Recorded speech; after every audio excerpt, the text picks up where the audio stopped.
Hello, America, and to our friends around the world, greetings. Recently, I shared with you the questionable circumstances of the Boeing whistleblower who was found dead last week. Before that, I shared with you the Colorado Democrat politician seeking to tax residents with obscene per pet tax fees. If ever there was a time to band together and work to push back this nonsense, it would be now. While I was learning to fly single-engine aircraft, one of the most critical components was conducting a pre-flight inspection. This included checking the maintenance logs and verifying all information was up to date and had been done.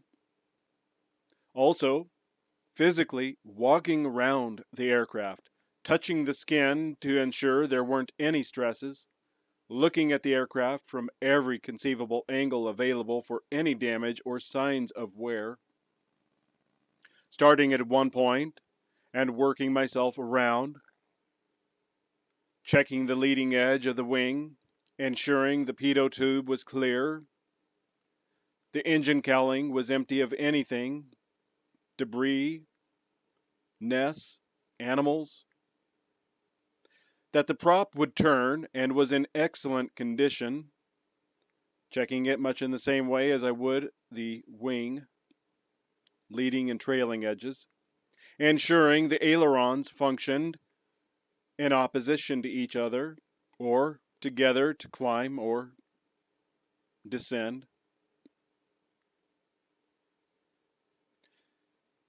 Testing the rudder and elevators that they would move without issue. Can't really turn too well with only ailerons. You need a functional rudder.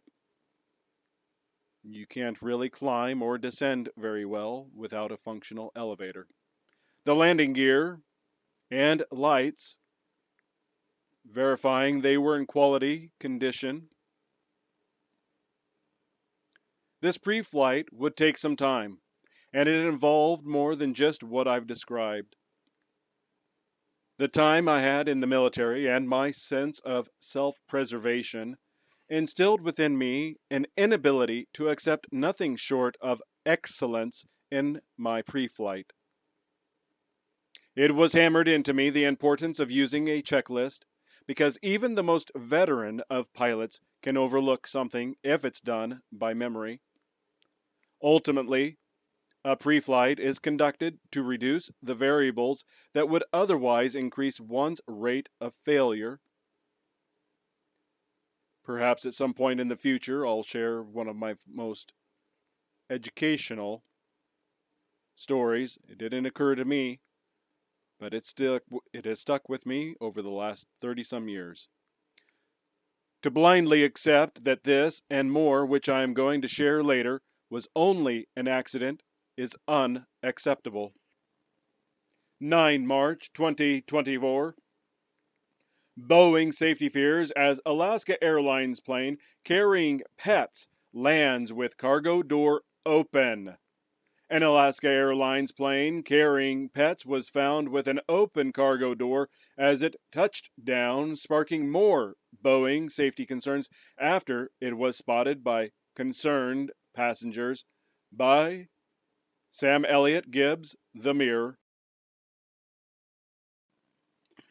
An Alaska Airlines flight carrying pets landed with its cargo door open, causing more worries about Boeing's safety. The plane was coming from Los Cabos in Mexico and landed in Portland, but as soon as the plane touched down last week, it was noticed that the door was slightly open after the Boeing 737 completed its journey. No one knows how long the door was open, and there were no signs that the door wasn't fully closed during the flight.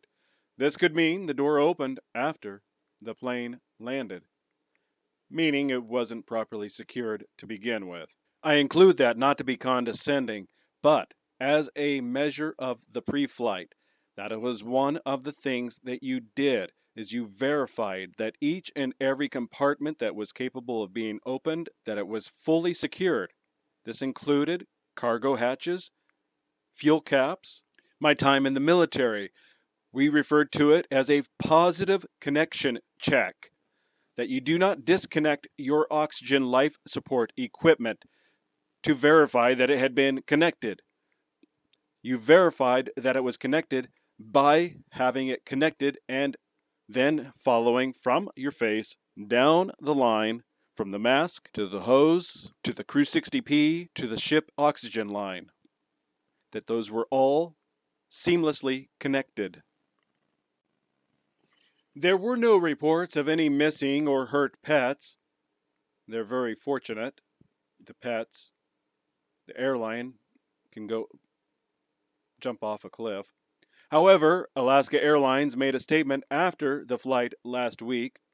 Upon landing at PDX, that's Papa Delta X-ray, that is the aviation term for Portland International Airport, on March 1, Alaska Airlines Flight 1437 was discovered to have forward cargo door unsealed, it said. There was no indication to the crew that the door was unsealed during flight, and all indications point to the door partially opening after landing. Our maintenance teams inspected the aircraft, replaced a spring in the door, tested the door, and re-entered it into service. An American couple is suing a big airline for a huge $1 billion after Amanda Strickland and her boyfriend Kyle Rinker were flying to Ontario, California on January 5 when suddenly a door plug popped out near them. The couple, from Portland, says they can't stop thinking about what happened on Alaska Airlines Flight 1282 since that day. That is very understandable. Ms. Strickland shared, "I don't think there has been a day that's gone by that we haven't thought about it." The two were sitting not too far from a 15-year-old whose shirt got torn off when the plug came out and massive air movement occurred. They say it was so cold and noisy up in the sky, and all they could do was hold each other tight and hope the plane would land soon. I have no idea how many rapid decompression practical trainings I have conducted. I know it's most likely well into the triple digits. I can tell you, both from the classes I instructed and the practical training I conducted, there is no wind rushing in, at least if you're at altitude. Aircraft are pressurized, approximately 8,000 feet.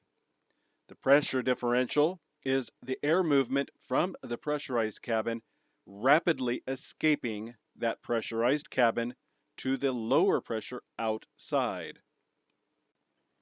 Ms. Strickland recalled saying, "It was so intense, the whole thing. We couldn't hear anything that was going on. All we felt was the air and heard the sound of the air rushing by." Their lawyer, Jonathan Johnson, believes there were warning signs even before passengers boarded the plane, as reported by KOMO News. That's a Seattle outfit. Johnson explained further, the issue with Alaska, on this particular aircraft, they had several warnings, air pressure monitor warnings. In fact, I think they had said this aircraft couldn't fly over water. I have so much more I would like to share, but I'm going to hold back at this point.